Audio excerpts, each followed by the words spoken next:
Salut à tous, on vous retrouve cette semaine pour un nouvel épisode de Passerelle. On vous parle de livres et cette semaine de livres qui vont parler de cuisine, enfin à peu près. Ouais, c'est ça. Là, c'est un peu la plus grosse escroquerie en ce qui me concerne, mais on va parler livres, donc jusque-là tout va bien. Par contre, la cuisine, c'est vraiment pas mon fort, donc on a trouvé... moi, j'ai trouvé des ouvrages qui me conviennent. Hélène, toi, la cuisine, c'est un peu plus ton fort? Oui. Bon, j'aime bien ça, j'aime bien manger, j'aime bien cuisiner, mais c'est pas non plus... Je suis pas très fine cuisinière, mais ça tombe bien parce qu'en même temps on n'est pas du tout dans un livre de recettes ou presque. Non. Et c'est plutôt des livres qui parlent de l'univers de la cuisine et au sens très large, vous nous connaissez maintenant, donc on n'est pas du genre à rétrécir les champs. Donc voilà, on va commencer tout de suite avec quelques ouvrages qui parlent de manger, parce que quand même manger, c'est une saine activité, je trouve. Oui, c'est plutôt pas mal.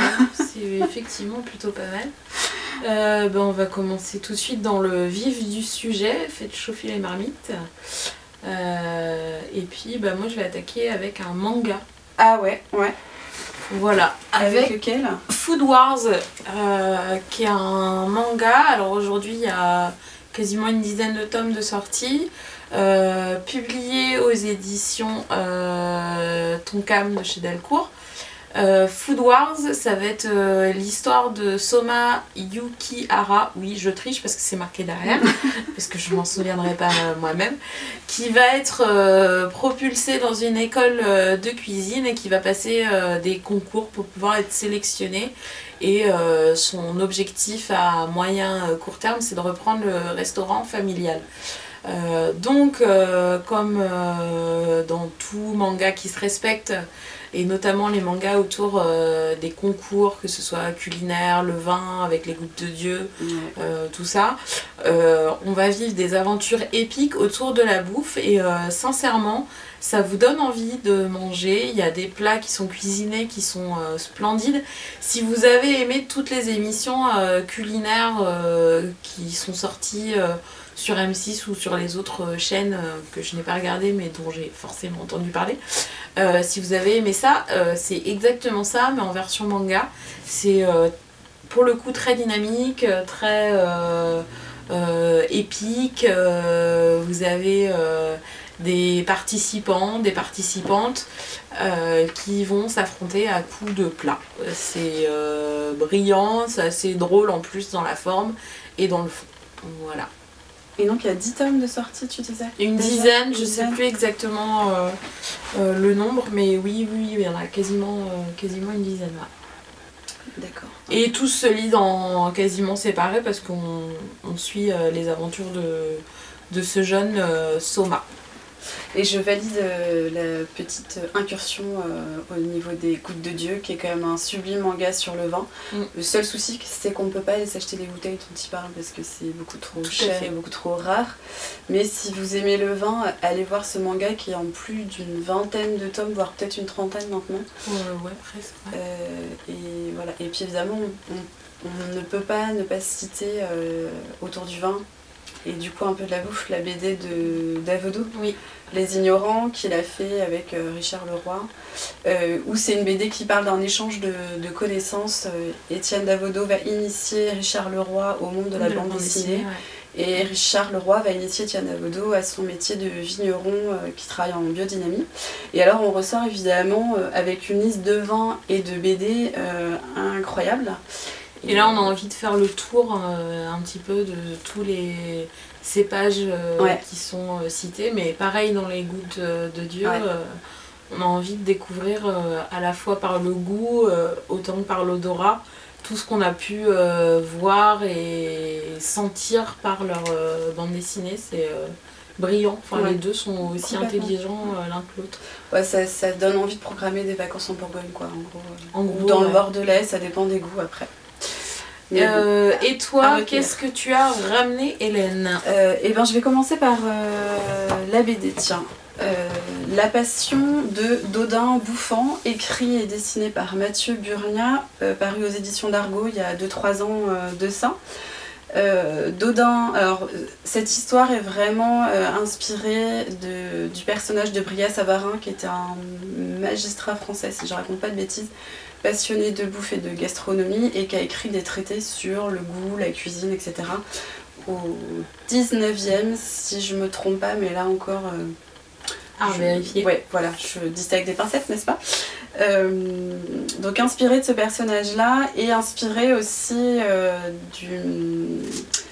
de la gravure de Daumier, qui est un peu sur la même veine. Et donc Dodin Bouffant, c'est ce personnage-là qui a une passion dans la vie, la cuisine, et donc la personne la plus importante dans sa vie, c'est évidemment sa cuisinière, qui est brillante, qui fait des plats incroyables, sauf que elle décède brutalement, et donc il va partir à la recherche d'une autre cuisinière. Mais le casting est un petit peu compliqué parce qu'il a des exigences assez élevées. Il va finir par trouver quelqu'un d'autre pour la remplacer, et on va suivre l'histoire de ces deux personnages qui forment un couple un peu particulier. Donc ça parle vraiment de la manière dont la bouffe entre dans la vie de quelqu'un, pas seulement par le côté on en a besoin physiquement et biologiquement parlant.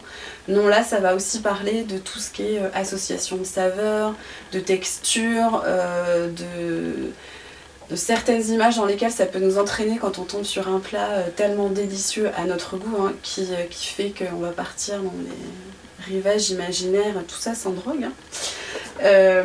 Voilà, ça parle de tout ça, ça parle de la relation entre lui et sa cuisinière qui évolue aussi, où on voit l'amour de la bouffe qui se transforme en autre chose. C'est drôle, les personnages sont vraiment croqués comme des caricatures à la Daumier un peu. Et puis, alors je sais pas si ça donne faim, moi j'avoue qu'on est quand même au 19e, donc c'est des repas à base de 15 plats, quasiment que de la viande avec de la sauce bien riche, bien grasse et tout. Peut-être, enfin, j'avoue que ça m'écœure un petit peu. Mais quand même, ça fait, je sais pas, moi j'ai vraiment aimé cette histoire de ces personnages qui, enfin, tout tourne autour de la bouffe, quoi. C'est le plaisir de leur vie, et donc il faut trouver des moyens d'améliorer les plats, d'améliorer les cuissons, et on peut passer une journée entière à cuisiner un plat qui sera mangé très rapidement, mais on s'en fout, ça fait aussi partie du bonheur de la bouffe. Passer du temps avant à réfléchir, trouver les bons produits, etc. Donc voilà, c'était une vraie chouette bande dessinée, et à la fin vous avez même la recette, si vous avez envie de la reproduire, du plat que fait la cuisinière qui va finalement engager, qui fera qu'elle sera engagée justement. Et puis il y a un petit aussi lexique de tous ces personnages qui gravitaient autour de la nourriture, comme Brillat Savarin à la fin, donc voilà, c'est toujours très chouette. Je vous conseille La Passion de Dodin Bouffant, peut-être à ne pas lire après un repas de Noël, par contre. Oui, c'est sûr. Publié aux éditions d'Argo, c'est ça? Ouais, c'est ça. Et alors, ton deuxième livre, c'est aussi une BD, dis-moi. Tout à fait, c'est À boire et à manger, donc c'est le premier tome de Guillaume Long, qui a été prépublié sur le blog du Monde, donc sorti là en recueil chez Gallimard. Il y en a 3 ou 4 aujourd'hui, qui va nous raconter pareil, les plaisirs de la bouffe, comment on fait à manger, comment on devrait faire à manger. Alors pour moi qui suis complètement novice, qui n'ai jamais mis les pieds dans une cuisine, ou 2 fois peut-être pour tout salir, je dois bien avouer que à la fois c'est drôle, on a l'humour de Guillaume Long et la distanciation qu'il y met, son auto-dérision est quand même spectaculaire et plutôt fine.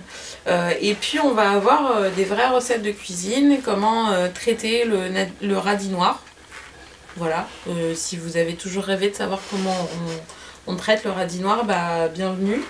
Le poisson pané, comment on le fait, comment on peut le faire soi-même. Et puis vous avez aussi comment épater votre poissonnier, quels sont les ustensiles de cuisine minimum à avoir dans une bonne cuisine. Alors je sais plus où c'est.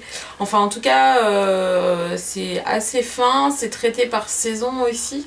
Ça respecte les produits de saison. Et à la fin, vous avez un cahier, une espèce de poster détachable des légumes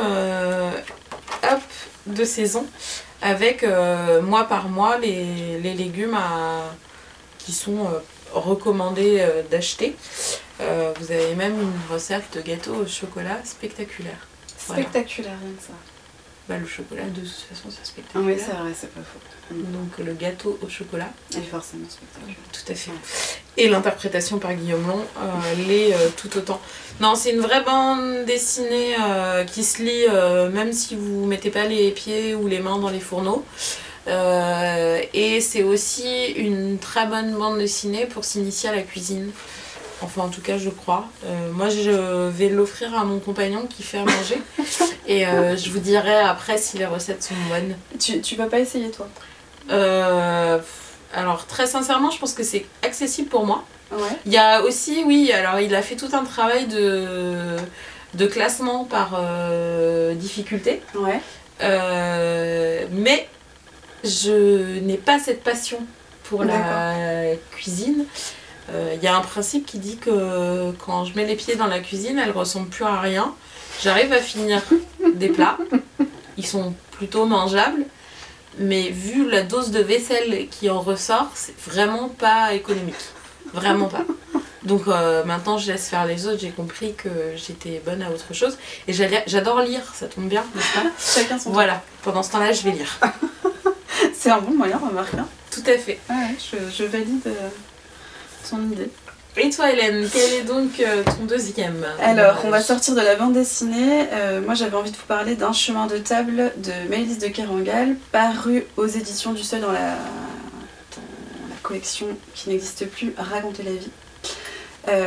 Donc, pour rappel, c'était une collection où on suivait une personne, un univers raconté par un journaliste, un écrivain, sociologue, etc. etc. C'est une collection que j'aime beaucoup et dans celui-ci, Maëlys de Kerangal nous parle de Mauro. Alors je dis Mauro, peut-être ça se prononce Moro, je ne sais pas, qui est quelqu'un qu'elle connaît dans la vraie vie. C'est pas du tout un personnage de fiction. Il est un peu camouflé derrière des pseudos, tout ça pour pas qu'on le reconnaisse, mais il existe réellement. Et elle va nous raconter le parcours de cette personne dans l'univers de la cuisine et de la restauration. À savoir que lui, il a commencé la cuisine un peu par hasard, c'est pas du tout...